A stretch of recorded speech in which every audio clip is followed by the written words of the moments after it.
Well, the first backyard brawl in over a decade is in the books, and it was a great game.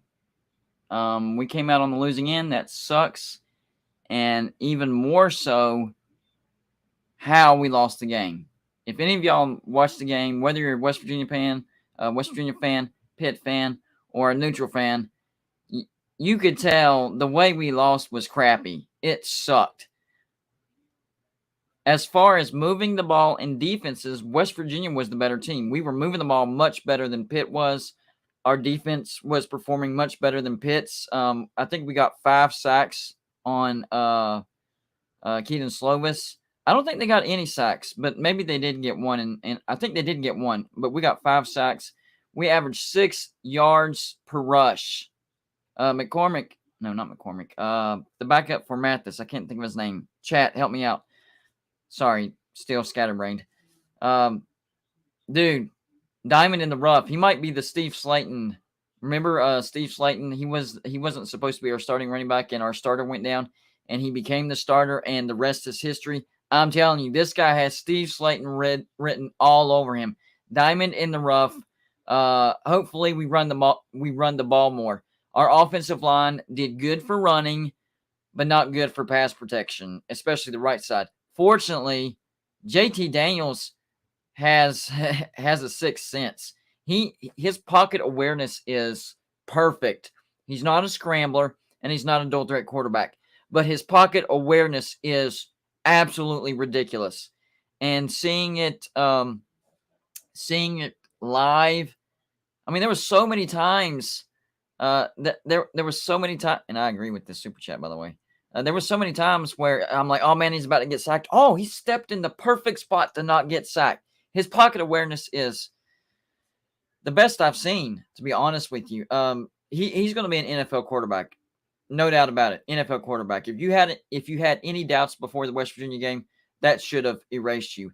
Jimmy Touchdown says West Virginia is like a woman, will always break your heart, and you're absolutely right. You're absolutely right. If you watched my live shows yesterday, I already talked about that. It's being a West Virginia fan, we are always on the short end of the stick when it comes to miracles and catching a break. We don't get them. We don't get them. Yesterday, what it boiled down to yesterday was West Virginia mistakes. That's why Pitt won. And I'm sure Pitt fans are going to disagree with me. No, man, we were the better team. Our quarterback had more yards. Yeah, he had more yards because your receivers caught the ball. I mean, you're going to have more yards. I mean, JT's deep ball was perfect, and they dropped it so many times. I know off the top of my head there was 2 dropped touchdowns for sure. Like deep ball touchdowns dropped. That's 14 points right there. Then, of course, the pick 6 where Bryce Ford Wheaton, I mean, it was thrown right in his face. It goes through his hands, hits off his helmet, and is picked off. Just a crazy – that's going to be marked as one of the craziest plays of all time in Backyard Brawl history. Seriously. One of the craziest plays. Now, as a West Virginia fan, there are some major pluses. Now, if you watch my channel, you know I did a reaction, and I was irrational. I was emotional. But I make sure to do that because it's important to capture the emotion after a loss. Okay? But 24 hours after that, you start to think and figure out and break down the game. There's a lot of positives that came out of the game, but unfortunately, the biggest negative is the final score. Travis Kenobi, what's going on, buddy? GBD, how are you, my man? I'm great, man. I'm actually in Charleston with my in-laws. We're staying here for Labor Day weekend. That's why my studio doesn't look like my studio. But I did bring my banner. I was hoping to get it on TV, but they never swung the boom towards the upper deck of the end zone. So, oh well. Met a lot of great people over there. I'm telling you, I think the rivalry has civilized quite a bit because, I mean, the chants are still there. We all know that. But as far as like interactions, I didn't see any fights, any altercations. We were in a parking lot across from BK Brown Constructions, about a quarter of a mile from the football stadium, and there was a bunch of Pitt fans, a bunch of West Virginia fans grilling out together, cornholing together, talking about past backyard brawls. We were saying, eat shit Pitt, and they were saying 13-9. I mean, it was a great time. It was a great time. If this would have been back in the 80s, I would have been scared if I didn't have a posse. Like, that's how bad it was. I mean, people threw batteries at each other and pennies and pretty much anything they can get their hands on. So I think it's calmed down as far as the civil side of it. I really do. Well, that's good to hear because there's no need for that nonsense. I mean, No, that's stupid. It's ridiculous. passionate, yes. Not not liking each other on game day. Leave that for the teams. I mean, the teams are the ones fighting. We're not. Right. We don't have any stake in it except that we want our respective teams to win. Yep. So yeah, I'm glad to hear it. Definitely different than it was when I used to attend regularly, but Yeah. it is what it is. All right, just to remind everybody, we're actually live streaming on 3 separate channels. So you could be watching us on the Voice of College Football main channel.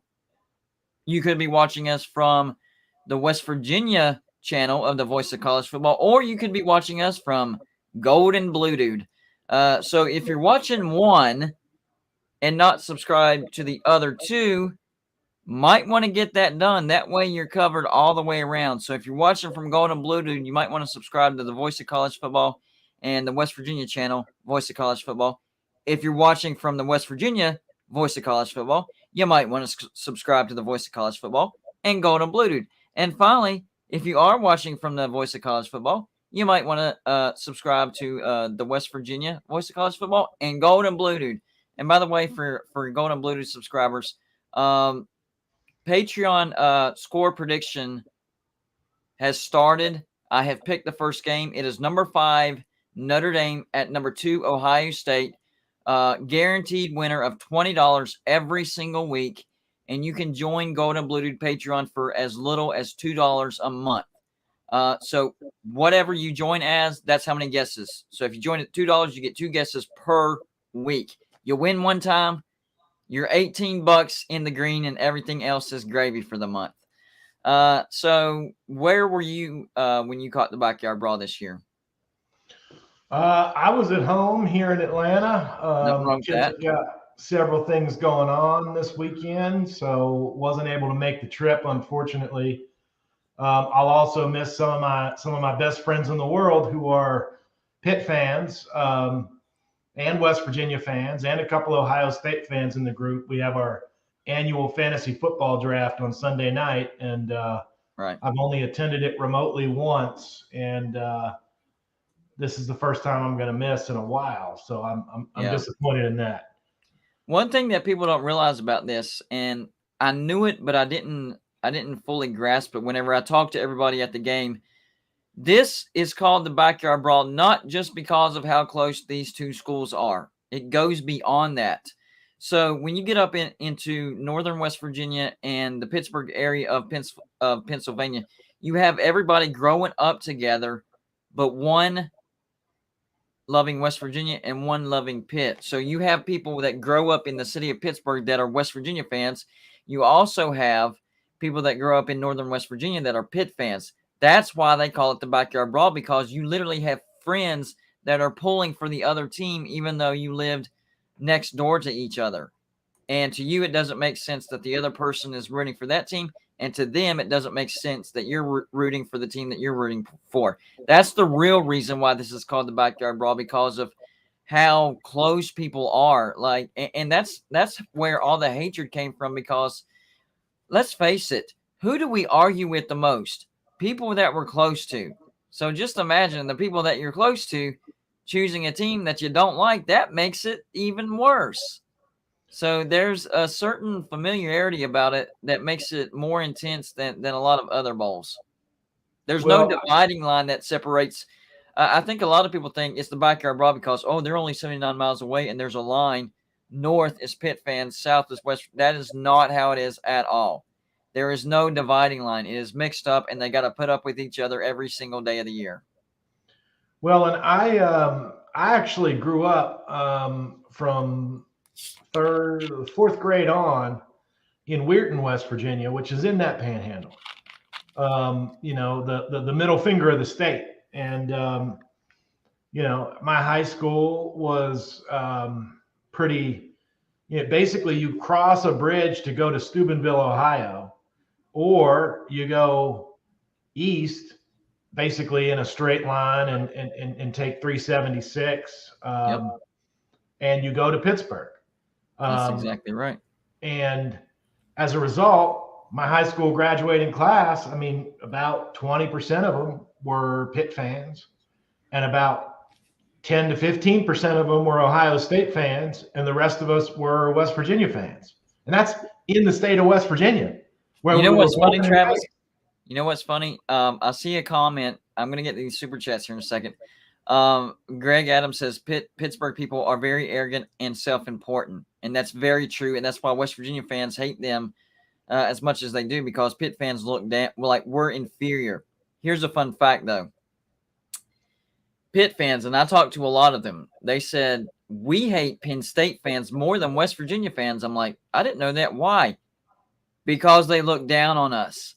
That's when we got into a conversation. Oh, you don't like it when people look down on you, do you? Well, how do you think we feel whenever, that's all we get? The inbred jokes and there's only 4 family names in the entire student body and all this other stuff. Yeah, we know how you feel. Yeah, absolutely. It is kind of interesting to see that back and forth. But I mean, at the end of the day, it's like I've said before. I mean, Pittsburgh has a city, but at Pittsburgh, if it didn't adapt about 20 years ago, Pittsburgh would not be what it is now. It had to adapt because it was a steel town. Where I grew up was Weirton, and it was Weirton Steel. It was a steel town. The southern, like we all know, West Virginia is coal proud. I mean, I've got the sign on in back of me. That's made out of coal. Black diamond, baby. Because I like the guys who make it, and I like that it's made from home sourced coal. Yep. West Virginia mined the coal all the years, and then sent it up north to get produced into steel, or sent it to Kentucky or plants for AEP to make power with. Right. But like there's not a difference between a 4th generation steel worker and a 4th generation coal worker.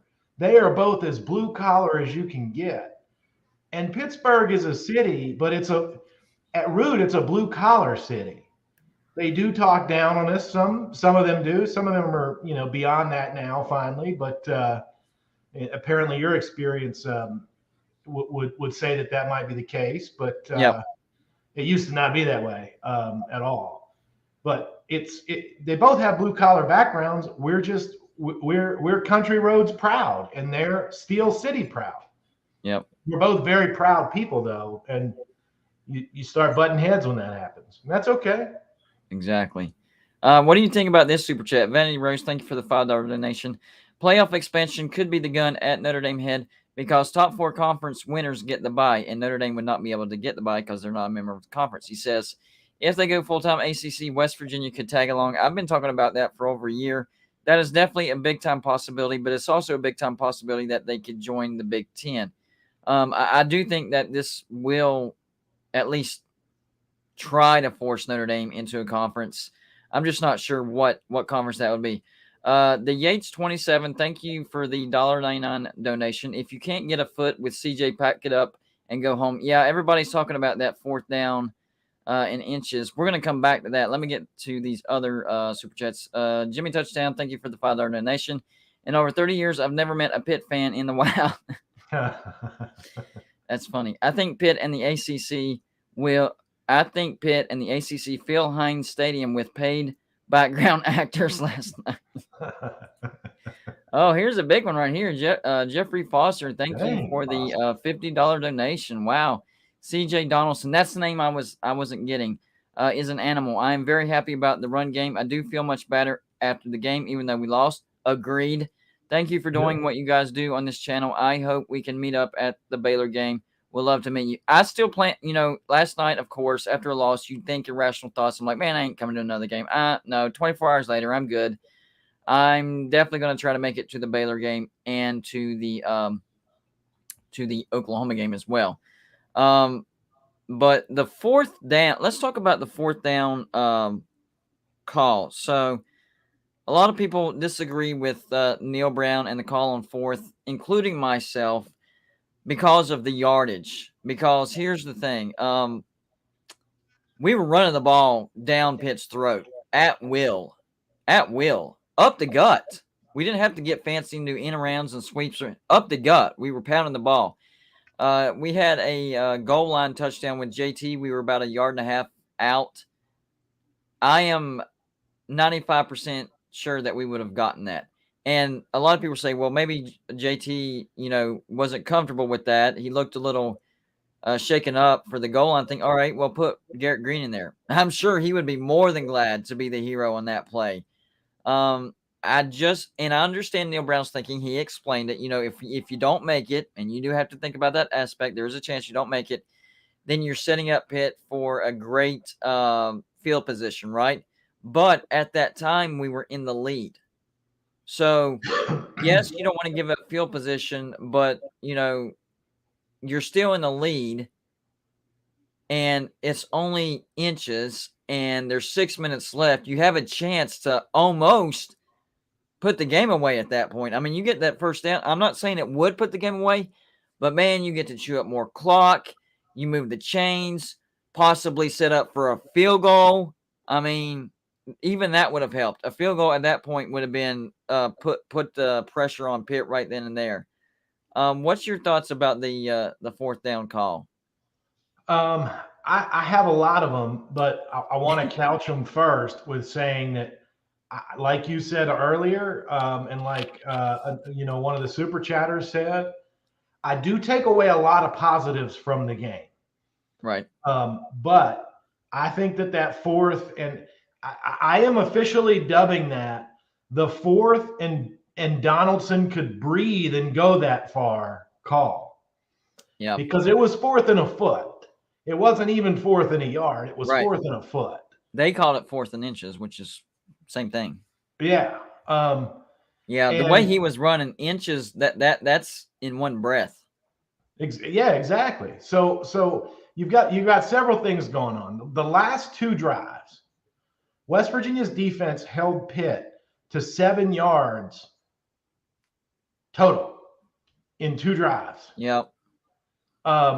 West Virginia's defense was playing at its highest, at its apex of that game. They were playing fast.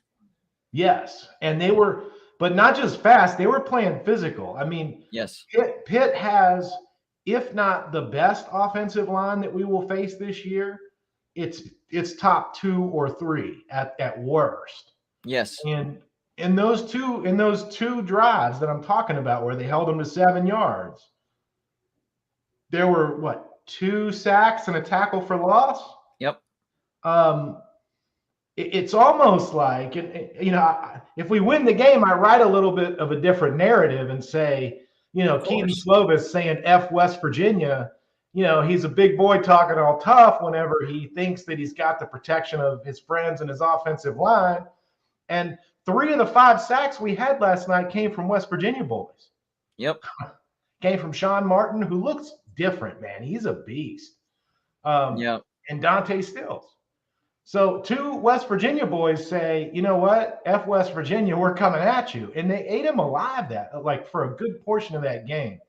The momentum needle, which I think all of us as college football fans know. And the reason I'm saying this is that you got to properly give the backdrop here. The momentum needle was all the way on West Virginia's side.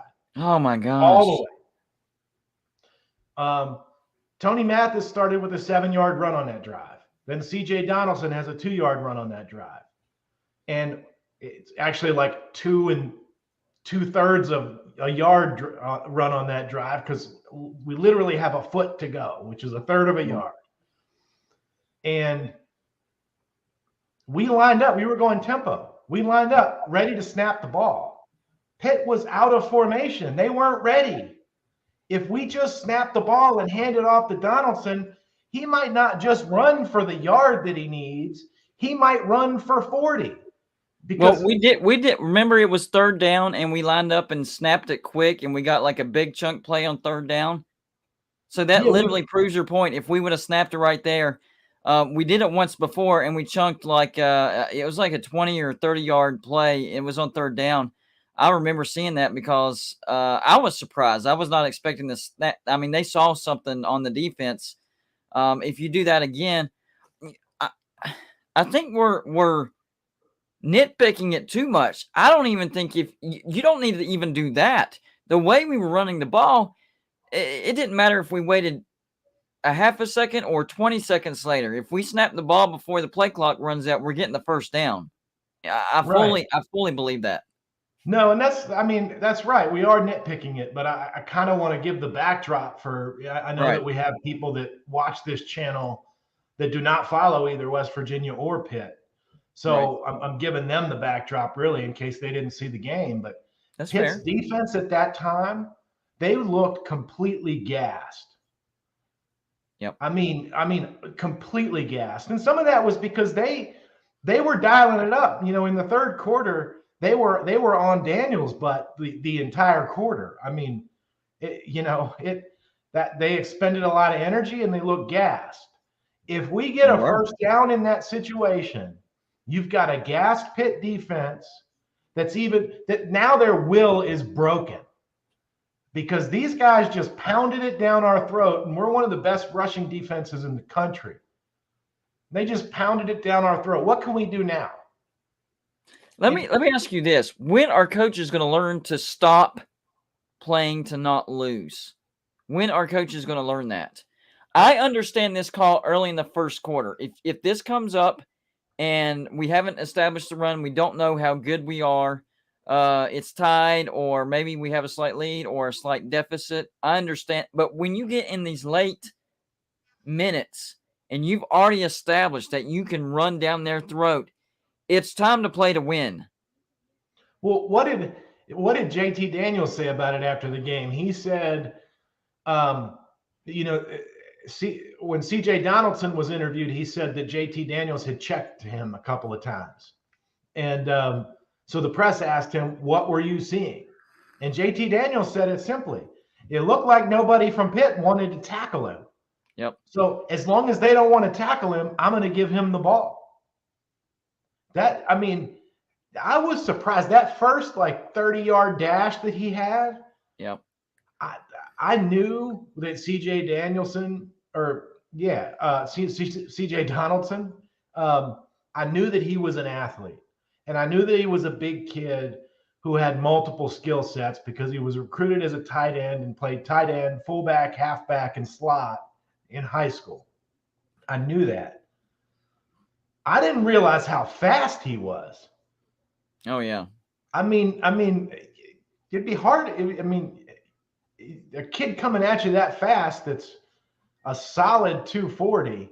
That's a tough kid to bring down. It's a tough kid to tackle. You're going to feel that in the morning. So yeah. I don't blame him for not wanting to tackle the kid. I don't know that it was necessarily that so much as Donaldson just shell shocked him. Like, who is this kid and what's going on with him? Definitely, because and I said at the beginning of the show, this could be the next Steve Slaton because this is the almost the same exact situation. Steve Slaton was not supposed to be a superstar at West Virginia. He was a opportunist and took advantage of the situation, and the rest is history. I think we could be seeing that with Donaldson. Nobody has been talking about him at all, and after watching the big game, it's like, hello. Maybe that was part of the game plan. They knew how good he was and they just didn't want to tell anybody. I don't know, but to me, this directly reminds me of Steve Slaton, and in the fact that he's not the fastest guy in the world, because that gash for 30, I thought he was going to take it to the house, but he got ran down. So he's not the fastest guy in the world, but my gosh, he enforces his will on you. He punishes people. Like you said, JT saw they don't want to tackle this kid, and that's why he was punishing him. Yeah. Well, and you're right. He's not the fastest kid on the field. For his size, though, he's pretty fast. Oh, yeah. Like, he's faster than he looks. Definitely. Let me get caught up on these super chats real quick. Yeah. Nathan, I'm gonna straight up guess with your last name. If I get it wrong, I apologize. Correct me in the chat. Nathan Connect. I know that's a weird way of interpretation, but that's a guess in my gut. I feel like that's right. Thank you for the $1.99 super chat. New West Virginia fan. I'm now in the Puck Fit Club. Welcome aboard. You'll love it next year, man. They're in for big problems in Morgantown. David Z, thank you for the $2 donation. How much did Golden Blue Dude invest in attending the game? I would say a total between the tickets, the gas, and the food. I would say at least $500. Jeffrey Foster, not Joey Foster, Jeffrey Foster. Thank you for the $4.99 donation. Says would love to come on the channel at some point, and I think we can beat Oklahoma State. They do not look very good. I don't think they did anyway. I agree with that. Actually, anytime I have a live show, not this one. The Friday nights is Voice of College Football / West Virginia channel / Voice of College Football and Golden Blue Dude. So I don't bring anybody except for our scheduled guests. But my live show's just Golden Blue Dude. I put the StreamYard link out there, and anybody can come on. So next time I'm live, man, I'll put it in the chat, and you can come on, man. Bring it on. I love it. And I agree. I took Oklahoma State I took Central Michigan and the points, and that's exactly how it worked out. Oklahoma State is not as good as what they were defensively last year. And what did I say? I said they're going to have a little bit of a better offense. But Central Michigan, let's face it, their defense isn't exactly elite. So I'm sticking with my Oklahoma State prediction of taking a step back and going 8-4. And now they do look beatable at the end of the year, especially with JT Daniels. If our receivers don't drop the ball as much as they did, I mean, right off the bat, 2 deep balls that should have been touchdowns, and then other drop passes. I think there was at least 21 points left on the board, left on the field. Yeah, I think that's right. Some of that you chalk up to first game jitters, and JT said as much after the game. He said, "Look,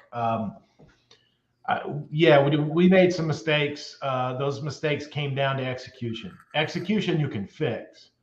What his point is that you can't fix fight or lack of it, rather. Right. And he said that I'm with a group of fighters, and I think he's right. I think that the execution stuff will get pieced together, because let's not forget. I mean, I look at that 4th down call as Neil Brown sort of shying away from having his sort of career-defining moment potentially. Yes, West Virginia career-defining moment. He could have been a historic hero. Flushed. Absolutely. But one of the things that got me the most about that play is that the whole preseason, what he is talking about is we are moving to the point where if we need to rush for a yard and everybody in the world knows we're going to do it, we're going to impose our will and get that yard. Well, You know what, big boy? Now's the time to prove it. You didn't back it up. And he didn't. And I hear his post-game presser. I understand. But at the end of the day, at some point, feeling matters, not analytics. And I think he did the opposite of feeling. That's exactly what I was about to say. He has got to back off his numbers aspect. It's great for game planning. And I think it worked great. I mean, our game plan was amazing. The mistakes is what killed us. I think Graham Harrell called a great offense last night. I think our defense was playing like their hair was on fire. It was amazing. But when you get into these particular situations, get away from the numbers. Make gutsy calls. That's what wins these football games. Gutsy calls are what's going to win you the games. And he didn't pull the trigger, even though he all preseason – he was all about it, and then come decision time, didn't do it. Jimmy touchdown. This is exactly what we're talking about. Neil Brown's 4th down call was playing not to lose rather than playing to win. Put Rich Rod on a plane to Morgantown ASAP. I talked about that last night in my emotion. I was all for it. I wouldn't be against it. I'm sticking with that. I know that's not popular. I wouldn't be against it because here's the thing. Number one, everybody deserves a second chance, okay? I think he would. I think if West Virginia approached him and offered him the job, he would be a lifer. He would have realized. He's like, I'm never making that mistake again. I'm done. I'm the type of fan that can forgive that as long as he can swallow his pride and do his thing. Now, if he slips up the first 2 years, you don't give him a pass because he has a history. You bring him in. If he starts doing rich rod and we're being great, yay, we're back to being elite. If not, get out of here. It's not about what am I trying to say? Whenever you have history with somebody, it's not like that. It's proving it on the field. So it's not that he's done it in the past and you would have to prove it. So I wouldn't be against it. However, I do. When I think about this game, there's a lot of great things out of this game, other than the fact that we shot ourselves in the foot. We ran the ball. I mean, this is the best running team I've seen since the Rich Rod days. Speaking of Rich Rod, better than any running team that Dana Holgerson has ever had. Bill Stewart, this is top-notch running. Defense, of course, better than anything Dana Holgerson ever had.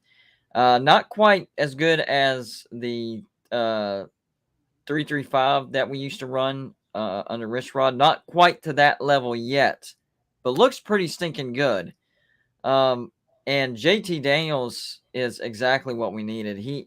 He showed me that he is as advertised. He's the same every play. Doesn't get too high after a touchdown. Doesn't get too low after a mistake, even if it's not his mistake. I mean, my gosh, Pitt, his perfectly. Think about this: a quarterback who perfectly threw the ball. That's his ball, perfectly thrown, popped out of his receiver's hand, and was returned for a pick six. And he still almost won the game for us. I mean, come on, nothing gets to this guy. Absolutely nothing gets to this guy. Falconer X, thank you for the donation, says, I wanted Pitt to put Pitt in their place. I think that's the majority of the nation, actually. I don't even think Pitt fans realize that.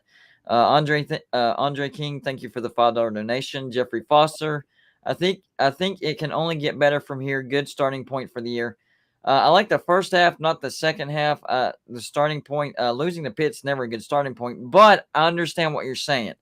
I do understand what you're saying as far as there was a lot of good things that came out of that game. JT, I think he's going to be a dark horse Heisman contender. Well, maybe not even dark horse anymore. I know he only had a little over 200 yards, but that's because his daggum receivers didn't do him any favors. I mean, none. Bryce Ford Wheaton was having a really good game, only one drop before the bad drop. And honestly, if you go back and look at the play, it was because he was trying to make a play. He had turned his hips before he had secured the catch, and he just got ahead of himself. But still, you got to bring that in. That's a first down. He was wide open, and I think he could feel it too. He knew he was going to have some yards after that catch, and it just, he got ahead of himself and ahead of himself. And it's not just that, but then everything after that perfectly happened for Pitt, for that guy to return it. I mean, it's not like it was a pick six down the sideline, nobody to touch. I mean, he weaved through a lot of people, and it was just like, I don't know. It was a perfect storm for him in that pick six. Aaron Alley, thank you for the $5 donation and another $1 donation. Appreciate you supporting the show. So all is not lost in Morgantown, and I know I acted like it last night, but it's an emotional reaction. It's called an emotional reaction because it's emotional. And I do that on purpose. I know I'm going to say things that I'm going to regret and that I don't really mean, but I still want to give people the real fight feel. You know what I'm saying? Like the real raw reaction after a loss and after a win as well. Like I'm going to be saying crazy things, jumping out of my skin when we upset Baylor at home. That's going to be amazing. And I titled my video early this morning, The Unforgivable Loss in the Backyard Brawl. And to me, for this sting to truly go away, I think we need to go on a 5-game winning streak. We got to take care of business against Kansas and Towson. We need to go on the road and humiliate Virginia Tech. I think we can beat Texas and an upset win over Baylor, and this loss lets up quite a bit. So I guess my positives, and when I wrote my post game article, I wrote it right after the game gets done, but we've got a publishing schedule, so it came out at 11 o'clock today, and it started with a question for fans, because I knew that many of us were going to feel the same way that I did. That I was excited when they lined up to go for it on 4th and a foot, and I was upset in real time whenever they took the delay of game. I was upset by that call at the time, and I just kept thinking about how you just completely destroy any possibility of them getting momentum back. But then I asked myself, and I started the article with the question of fans. Okay, let's say that Neil Brown does go for it on 4th and 1. And let's say that Pitt stops us. And we still end up same result. We still end up losing that game. Are you going to respect Brown because he had the gall to do that and understand the situation? Or are you going to blame him for the 4th and 1 for going for it? If you're the latter type of fan, I don't know that you can be truly objective on this point. If you're the former, you can. There's nothing wrong with it either way. I mean, a lot of us can't be objective because we're fans. As a fan, you're almost entirely not objective. But having said that, I then started saying, if we won, we would have been discussing how good the defensive line played. Right. Lights out. Had we won, we would have been discussing how well the linebackers played. Had we won, we would have been talking about how true freshman first game CJ Donaldson is not just going to be special, but he already is. We're going to be talking about how JT Daniels is a complete flip of the script from what we had at quarterback the last 3 years, and is very much a revelation that this team needed. We're going to be talking about those things. And then I said, but you know what? I just did talk about them. And we still can talk about them, and we should, because some of the things that you and I have been saying about a 5-7 prediction on this team is bogus. We're kind of proven. We played on the road in front of the largest crowd in the history of any Pittsburgh sporting event ever. Yep. Including Pittsburgh Steelers NFL playoff games against Cincinnati Bengals and Baltimore Ravens to try to get into the Super Bowl. Yep. Pitt and West Virginia brought more people than that. The next highest game was Pitt against Penn State several years ago, and we outsold them by 1,000 bodies, and it was 60-40 West Virginia, as I understood. Right. Didn't look like it on the TV because most of the West Virginia fans were up in the upper deck, right? So I was in the upper deck end zone. That was all West Virginia. To the bottom left was all West Virginia. The complete left deck, upper deck, was West Virginia. Now the bottom right and the bottom top right was students. I'm telling you, I think they paid those guys. I mean, there was like 25,000 students or something, man. It was crazy. That whole right side was Pitt.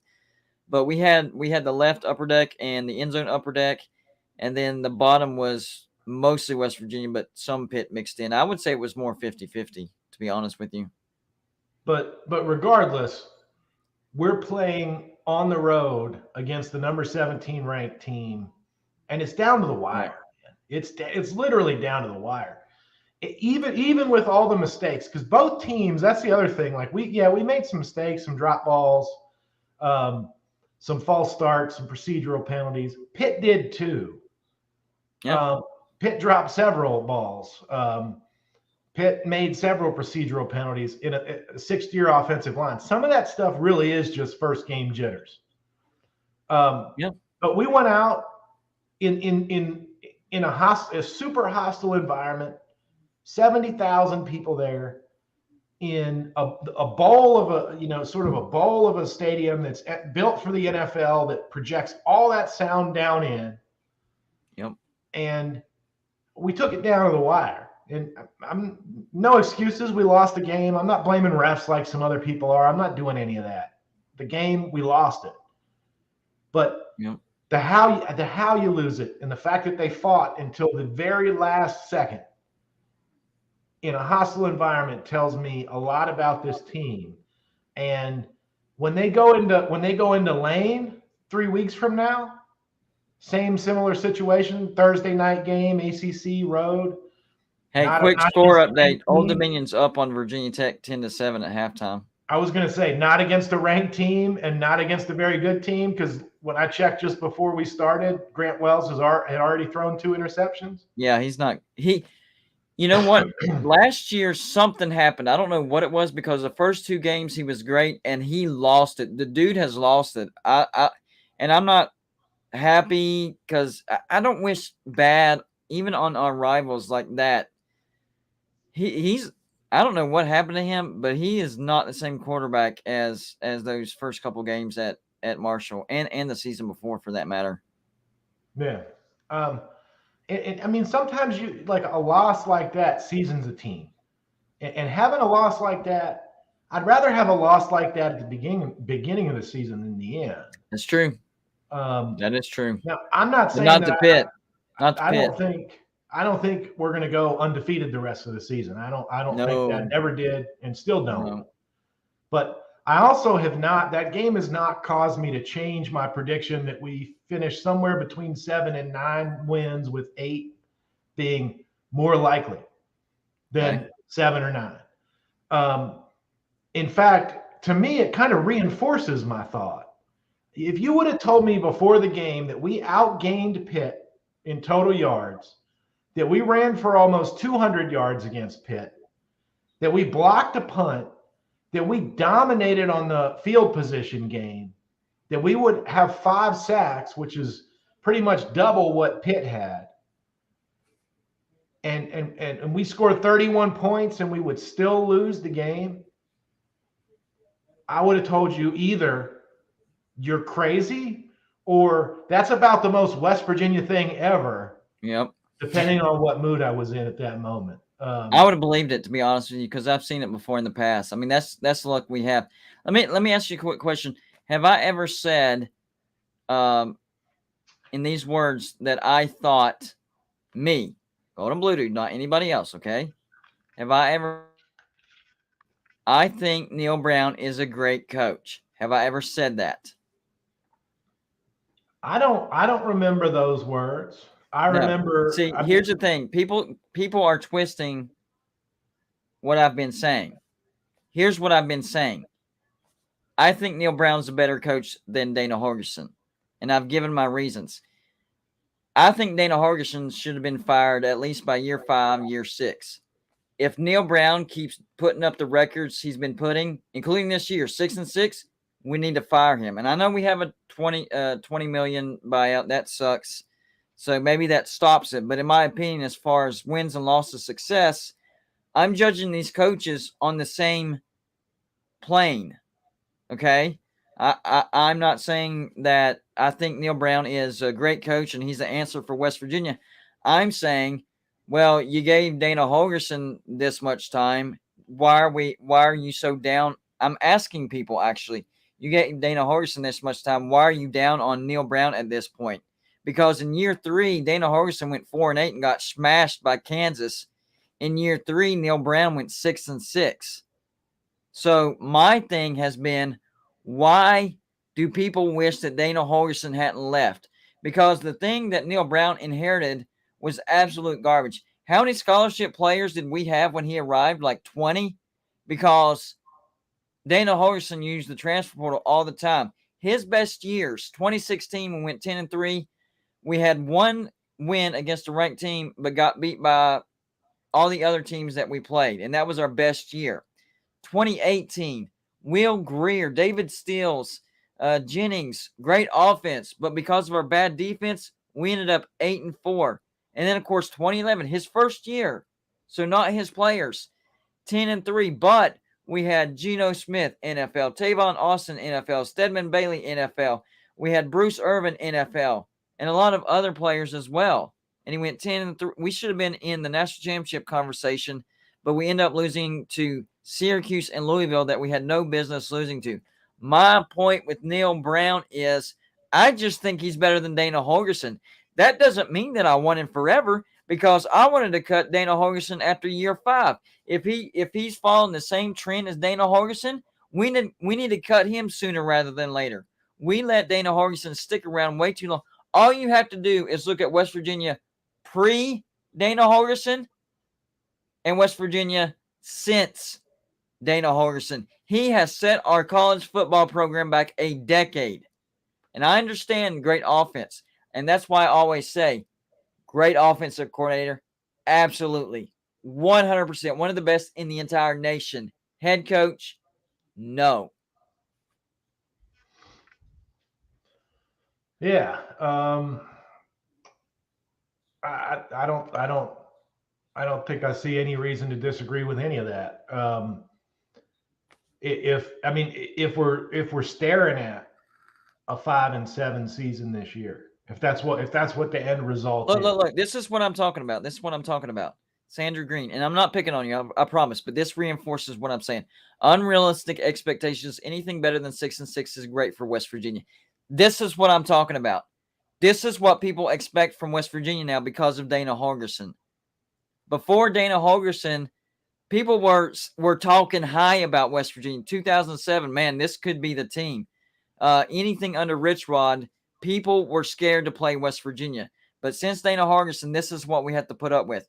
And I'm not mad at you, Sandra Green. Not at all. Not at all. You're saying exactly what you're supposed to say because that's what people think right now because of what's happened over the past decade. And I'm actually glad you commented that because I'm going to get your comment, Aaron, I promise. It's just that caught my eye. So see what I'm saying? Like, that's what people say now. You're West Virginian. You expect a great season? Because that's what everybody's gotten used to. Let's touch on this real quick because this was a good donation. Thank you, Aaron Alley, for the $20 donation. University of Houston versus the Roadrunners. Who do you think's going to win? I think that's at UTSA. It's either at UTSA or neutral field. And Houston lost some of their defensive production. I think their offense is going to be not quite as good as last year, but not bad. And I think UTSA is I have them in my poll because I do this Facebook thing every year. Last year, Golden Blue to number 1, won $300. 70% against the spread. I try to back up what I say as far as I know what I'm doing. I predict, but I took UTSA and the points because they don't give you a chance of a straight up upset. But I think the Roadrunners will beat Houston because you look at Houston's record last year. Oh, they went 12-2. They went 12-2. They didn't beat anybody. They didn't play UTSA. They didn't play Cincinnati until the AAC. They didn't play UCF. They were beating a bunch of Rices, East Carolinas, Tulanes, Navies. They were beating a bunch of nobodies. They got smashed by Texas Tech in the first game. Absolutely smashed. Look it up if you don't believe me. They got smashed by Cincinnati in the AAC championship. And then they barely beat Auburn, who barely qualified for a bowl. Auburn limped into a bowl 6-6. Auburn got beat by South Carolina. I have the Roadrunners in that. All right. I had to address that because, that was a good donation. Absolutely. I'm not saying that. I don't know what that's referencing to. But AJ Panita, thank you for the donation. If we lose to Kansas, dude, that's not happening. I'm telling you right now, that's crazy talk. He needs to be fired. I would agree with that, though. If we lose to Kansas, he needs to be fired. And I'll drive from Raleigh to Morgantown to help him pack, but I don't think that happens. No, there's like a less than 1% chance of happening. Seriously, that's not happening. Yeah, let's not. An opening loss to Pitt on the road against 70,000. Let's honestly, not take that. I would have entertained that thought more before the Pitt game. Even though we lost to Pitt, I would have entertained that thought more before the game, because what I saw in that game was man, it was nice to see an actual offense out there. I know we dropped a ton of balls, but my gosh, JT Daniels knows exactly where to step to get out of pressure. He knows his reads like nobody else. The feel that he has for reading defenses and pocket protection. If there's a weakness, he steps into the strength. If the pocket collapses, he simply steps up instead of panicking. Amazing. He's an amazing quarterback. You know what surprised me about him? It wasn't necessarily that, because all that stuff is as advertised, right? Right. Um, The seeing in real life is different, man. I'm telling you, it is yeah, different. and I watched an hour and 10-minute highlight reel that I found on JT Daniels in a bunch of his plays at Georgia. And, believe it or not, I know this is hard for some fans to believe, but like even Georgia's world-beating offensive line let pressure get to JT Daniels on numerous plays in numerous games. And a lot of the highlights were of JT Daniels sort of climbing the pocket or evading pressure or spinning around somebody like he did last night when he spun around, surely going to be sacked, and he spun around and got out of it and threw a ball and made a positive play. Yeah. I mean, we've seen that with JT Daniels on his highlight reels, so that didn't surprise me. What really did surprise me, though, is how gritty that guy is. Oh, yeah. That's a young man who has some grit and fight in him, and he's fully embraced the blue-collar mentality of West Virginia football. That's what in his post-game comments. I mean, there were some people that watched it and were like, he needs to clean up his language. And I'm thinking, have you ever been to the locker room before? He said 3 curse words in a 5-minute spiel. I forgive him that, because if you are offended by cursing, don't watch post-game press conferences. Yeah. Don't maybe don't watch. I mean, what do you think? They pick up curse words on the field. Don't watch college football or turn the volume down. Right. What do you think they're saying to each other on the field? I mean, exactly. Yeah, right. Yeah. So, but you're right. It's intensity. That's what it is. And to get back to the point you were making with Sandra is that, yes, the perception is 6-6 is a good year for West Virginia, and anything better is outstanding. Yep. But again, before the season, based on what I had seen and heard, I thought we were 6-6 last year with a quarterback that in the situations that JT Daniels was in last night, that the first miffed snap, but like that first drive was bad because Zach Frazier had 2 snaps where he didn't get it where he needed it to go. First game jitters, whatever. He got over it. He didn't make any other bad snaps the entire game. So I'm willing to let that go. But imagine if Jarrett Doege's back there on that first snap, that's a scoop and score. Because you know why I say that? Because that was a scoop and score like 3 or 4 times during the games that he played here, and the game is over at that point. If Jarrett Doege plays in that game, the game is lost in the first quarter. Yep. And I was scared that was going to happen because of that. Right. And so JT Daniels makes that much of a difference to our team that we struggled at times. Ding, ding, ding, Tony. Ding, ding, ding. Score 20 points against teams that barely had a pulse. Pitt doesn't just have a pulse. Pitt has a fully throbbing heartbeat on defense, and we scored 31 points against them. Yep. The difference is an offensive coordinator that's worth a damn and a quarterback who's really good. Yeah. Tony said if Jarrett Doege would have started this game, we would have lost 49-14. 100% agree. Yeah. 100% agree. He is not clutch. He cannot feel the pass rush. First time something goes wrong, his head's out of the game. He doesn't climb the pocket. He doesn't evade any of those sacks. I mean, one of those he evaded into him. Sometimes he steps into the sacks. Right. And one of those he evaded, he literally evaded a safety. That's a potential 9-point swing that JT Daniels got us out of. and not only got us out of it, but wasn't that like a 12-yard completion on that play? The next play, he avoided it and got out of the end zone, and then the next play was the completion. Yeah, that's right. Okay, but he still avoided it and lived to see another day. So yeah, that's why before a down was ever played, I said a 5-7 over under basically. I mean, it's 5.5 was the over under. So like a 5-7 record, that means there's like they think it's just as realistic that we do worse this year than the same as last year. And I'm thinking, what are you talking about? They must expect JT to get injured. That's the only way that makes sense. Right. I mean, they have to. And like we've talked about before, depending if he does get injured, it kind of depends on the timing as to what happens. But I still think a 7-win season is what at least one floor is.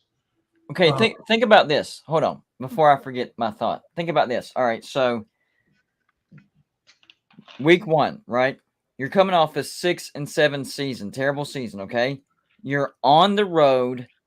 Backyard Brawl, #1 rivalry on the road. Last year, that rival won the ACC, went 11-3, got to a New Year's Six bowl.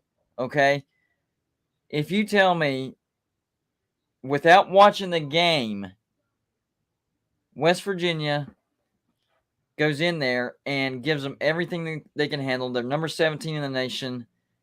If you take the emotion out of it and what you saw on either the screen or on the field, it's not as bad as what it seems to be. There's a lot of good things to take out of this. The loss is the worst part about this game. Drop balls, I know, glaring. But overall, 5 sacks on Keaton Slovis. JT Daniels, slippery as advertised. Outrushed him big time. The only reason they gained more passing yards is because their daggum receivers were not ready for this moment. That's the bottom line. Our receivers were not ready for this moment. There was 2 deep balls that 2 touchdown deep balls that the receivers flat out dropped. And then, of course, you throw in a crazy tipped pick 6 where we were up by, or it was tied at the moment. And my gosh, I know that's a bunch of what ifs and if that didn't happen, whatever. But we played a good game except for a few key moments. And then, of course, the 4th and inches. Honestly, if we go for it there, we get the first down. At worst, we run some more clock at least. And we pin them with less time. We still pin them. And then with less time. So I know people want to focus on that, and it was a bad call, but there's a bunch of other good things that happened. And then, of course, the crazy pick 6 that just and the weird thing is JT came right back from that and just about daggum sent it to overtime. I mean, you come off of a mistake that wasn't your fault that directly resulted in points for the other team, and you're still not phased, and you daggum send it to overtime. That's a hell of a quarterback right there. Yeah. Well, and fans go back and forth on this. Some of us are dreamers. What if is the word of a dreamer is what somebody posted on one of the times I shared my article today. And it's right. What if is the words of a dreamer, are the words of a dreamer rather. But there's nothing wrong with being a dreamer, and there's nothing wrong with looking at it and thinking about the what ifs, because the what ifs tell you what happened, how close you were, how it felt. And after we get demolished, I mean, the final score of the Minnesota game was closer than it looked, right? It was not indicative of the game. And it was remember whenever I did the prediction, I said, guys, I'm not trying to be a Debbie Downer, but we're going to lose this game. And here's why. It was field position, and they just had a better defense. What happened? They outfield positioned us. We didn't cross the 50-yard line hardly any. It should have been much bigger, but they won by defense. it was kind of like the first game of the year where Georgia beat Clemson only by 7, but if you watch the game, it was clearly Georgia was clearly the better team. Right. And so, but think about the moment right after that game, right? We had just been demolished by Minnesota, who was having a down year themselves. And what would you have said I mean, if you tried to be neutral about it, what would you have said if we told you West Virginia was literally inches away from going to overtime with Pitt? Because that the catch, no catch, I think that was a no catch, right? When I looked at the replay, I'm like, that's a no catch. Maybe it could be argued, but trying to be objective here, that's a no catch. But it's a no catch by an inch, right? Yep. We were literally an inch away from going to overtime with Pitt. And we were a couple of inches away from putting the game away, potentially. Right. So despite all the mistakes and moments that led up to that point, we were in it. Would you have thought that after we just got demolished by Minnesota after the bowl game? If we would have made the same mistakes with Jarrett Doege, we would have got our butts handed to us. I mean, no doubt ran about it. out of the building. If you look at West Virginia and all the mistakes that piled up over and over and over in that game, we had no business almost sending it to overtime. We kept shooting ourselves in the foot. I like this comment here from Mr. Waffle. Waffle Man. Uncle Luke calls him Waffle Man. As you can imagine, it pains me to give Pitt credit for something. They took advantage of our mistakes. But Cignetti ran the perfect offense against us. And I don't know if that's the way he's going to play the game the whole year, or if he's going to switch it up based on opponents. But Cignetti dialed it up against us. I'm going to have to eat a little bit of crow. I thought our cornerbacks were going to play a little bit better of a game than they did yesterday. Charles Woods getting hurt early did not help us on that. That hurt. But our safeties also didn't play a good game. But fans are like, man, our secondary is in shambles. I eat a little crow because I thought the cornerbacks were going to play a lot better than they did, and the safeties were going to play a lot better than they did yesterday. Now, I was worried about the safeties because of inexperience. Game one, they kind of proved me wrong. I'm still holding out that by game 12 they proved me right, because what Cignetti did in establishing sort of that power run formation and using the play action off of that was to open up the entire middle of the field. That's where your linebackers and one of your safeties are supposed to be, and our zone was way off. I mean, it wasn't that people were getting beat. It's just that Pitt receivers found open space in the middle because it was there and they took it. And I give Cignetti and the Pitt offense a lot of credit for executing the offense the way that they were told, and for Cignetti for developing the offense that way. That was a good game.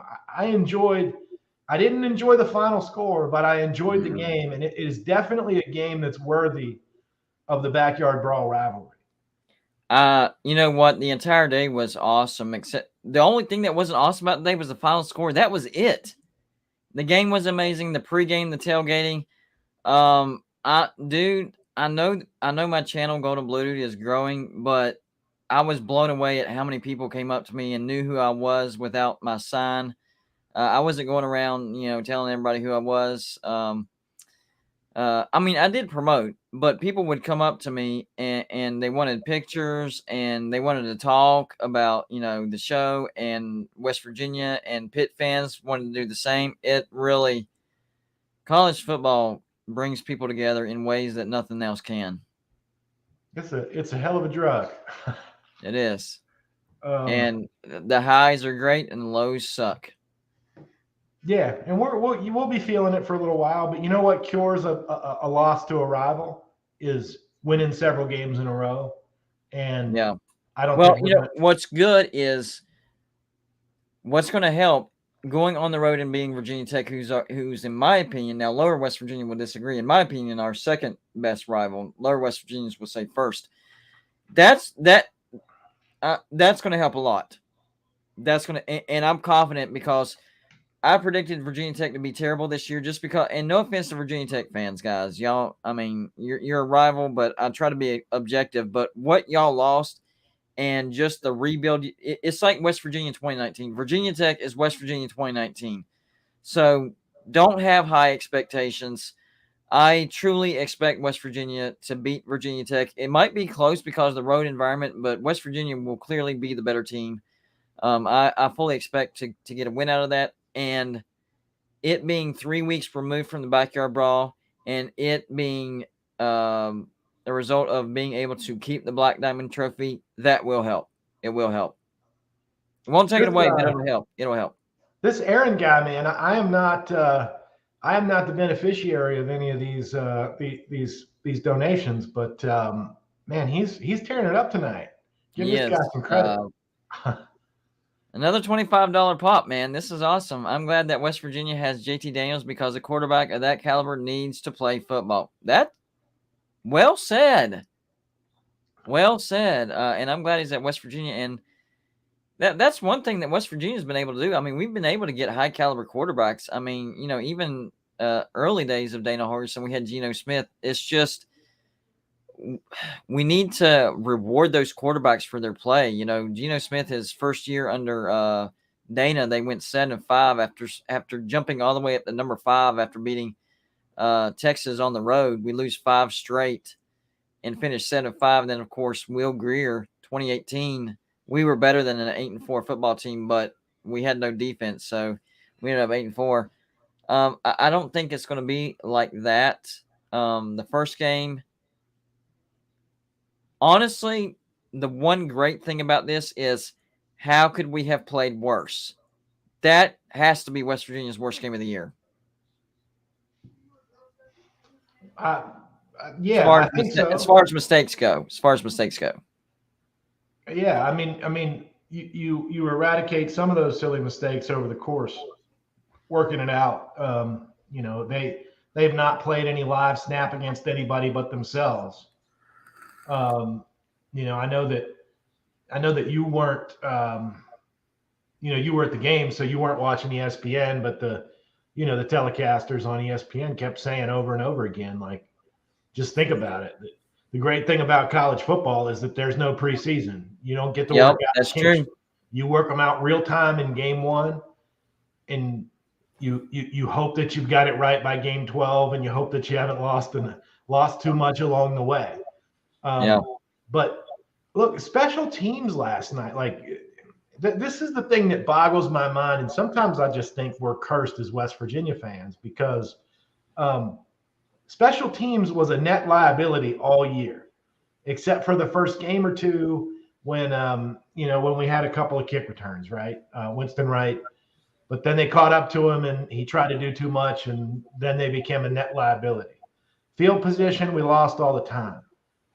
Man, we got an Aussie kicking the ball. Yes, he looked really good, man. What about special teams? That block punt by Donaldson. That's Now I know that I would say the punter took one too many steps, but that was a good. He was right in. I think even if the punter hadn't taken that extra step, he would have gotten his hands on it because if you saw, he got it in the gut. This wasn't barely with his hands tipped, so you eliminate one of those steps, he still gets his hand on it, in my opinion. Yeah, maybe. I mean, the punter definitely had kind of a funky rhythm about him that helped that play out. But when's the last time we blocked a punt, man? I'm like struggling. It's been a while. It has been a while. So special teams definitely did their job in changing the script and story about field position. We won the field position battle last night. Yes, we did. We did. Defensive versus offensive line, we won that battle last night too. Yep. Offensive line. And I know our offensive line struggled, but that's going to be the best front seven that we play the entire year. At worst, top 3. At worst. My opinion is going to be the best. And we still where we slipped up was pass protection. Running the ball, we moved the line of scrimmage for our running backs.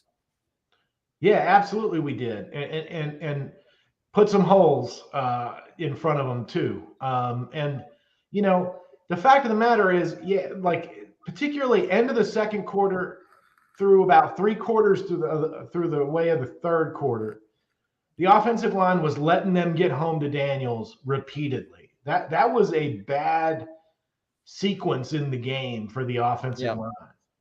But I think they calmed down after that, and they sort of at least maintained it. Pass blocking was the worst function of the West Virginia football team yesterday, though. There's no question about it.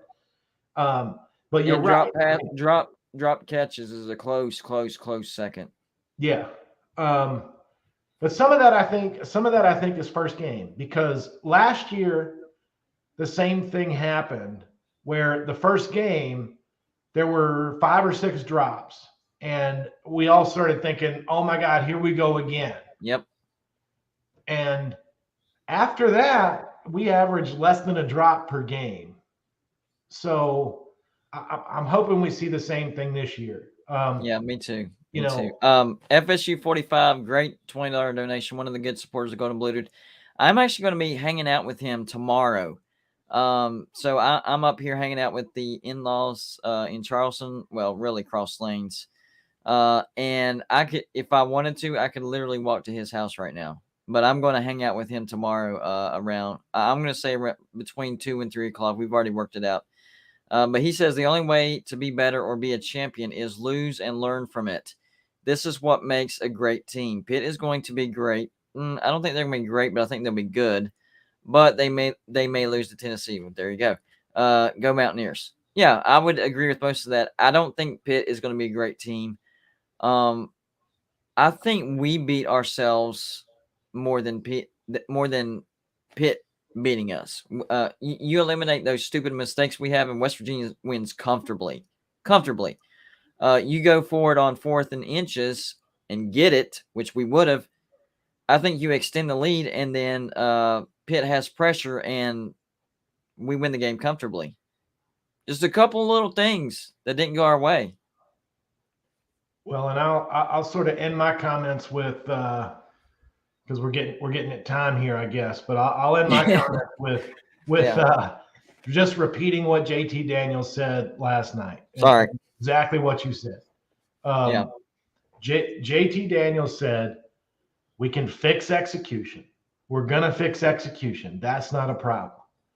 But you can't fix lack of fight, and we've got it."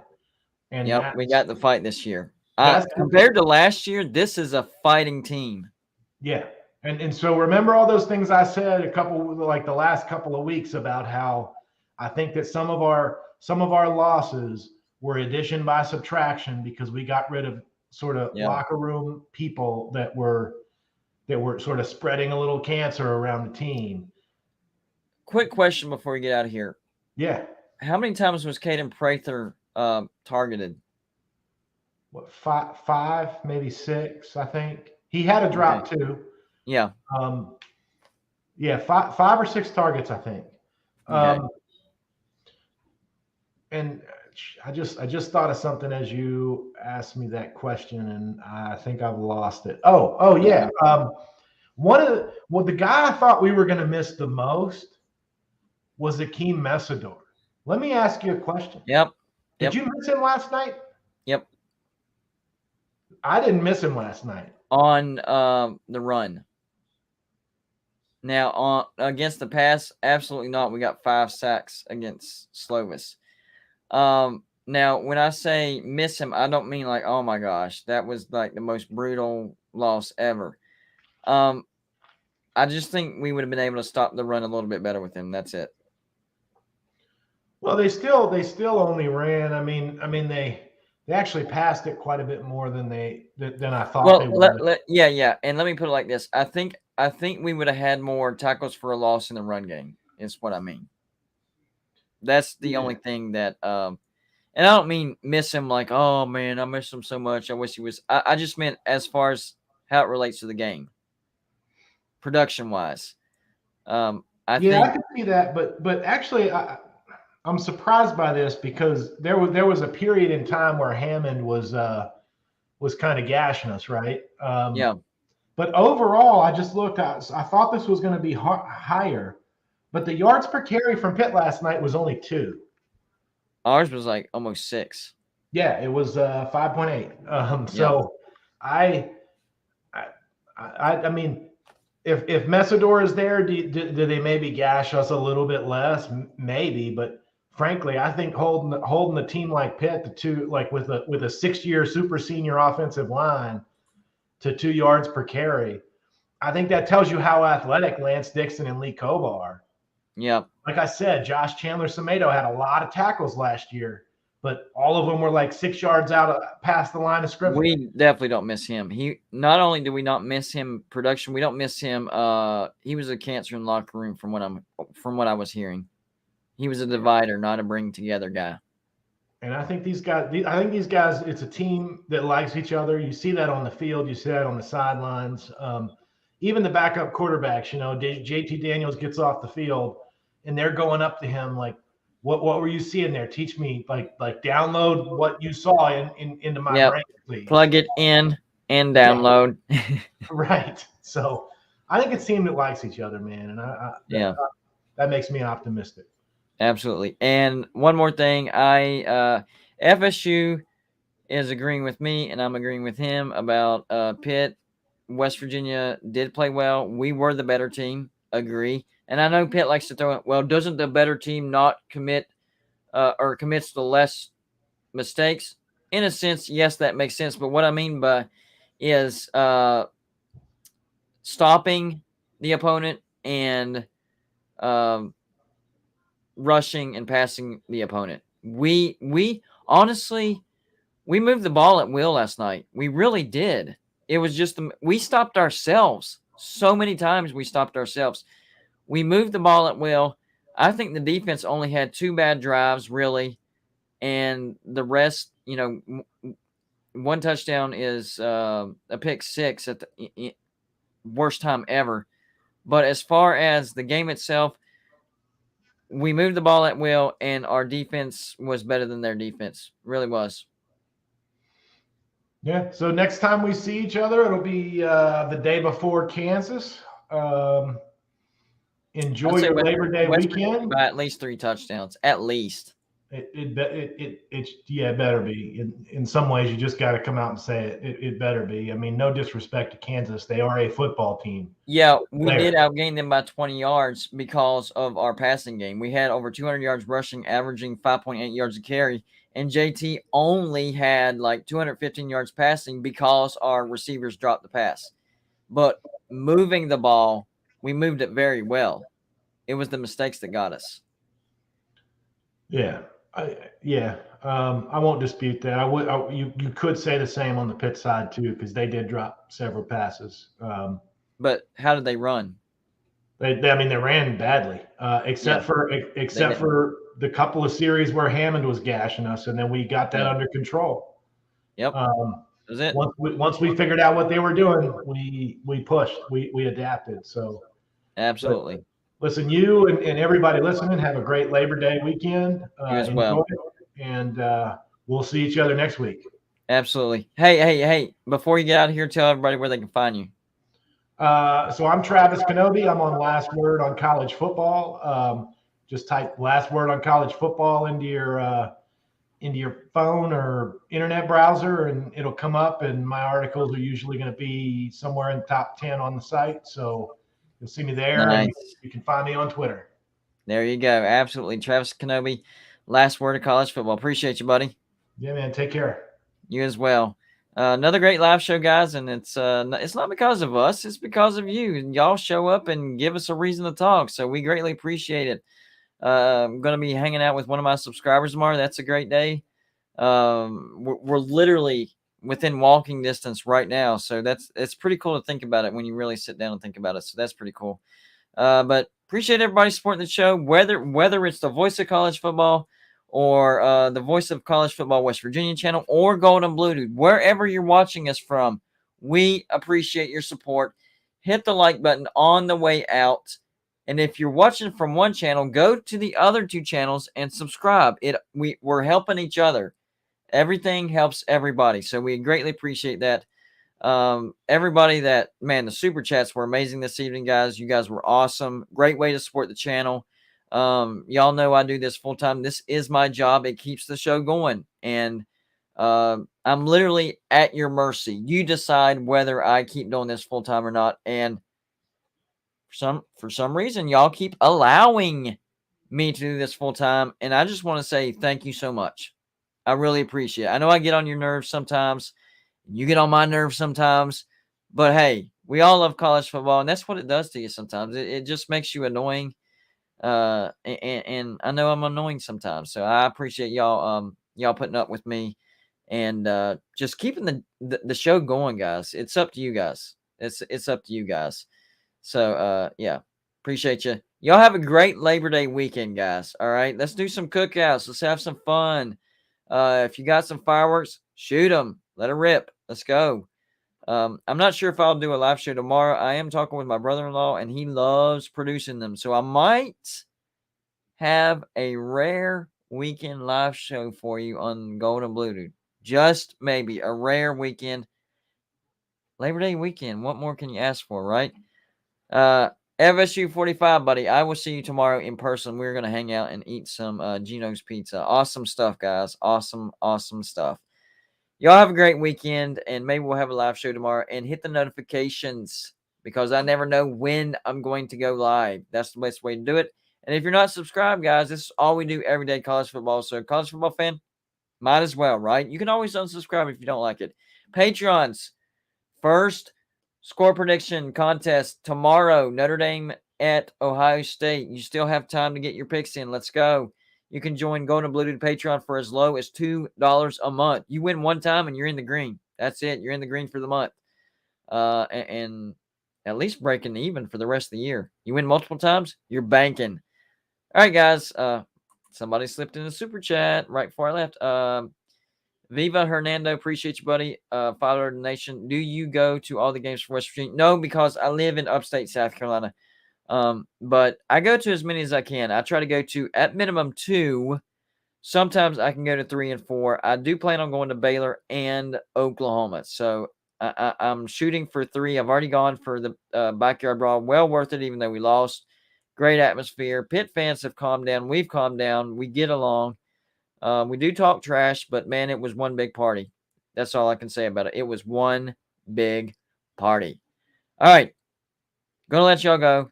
Y'all have a good weekend. Happy Labor Day, everybody. Happy Labor Day. And happy college football tomorrow. Big Saturday, week 1.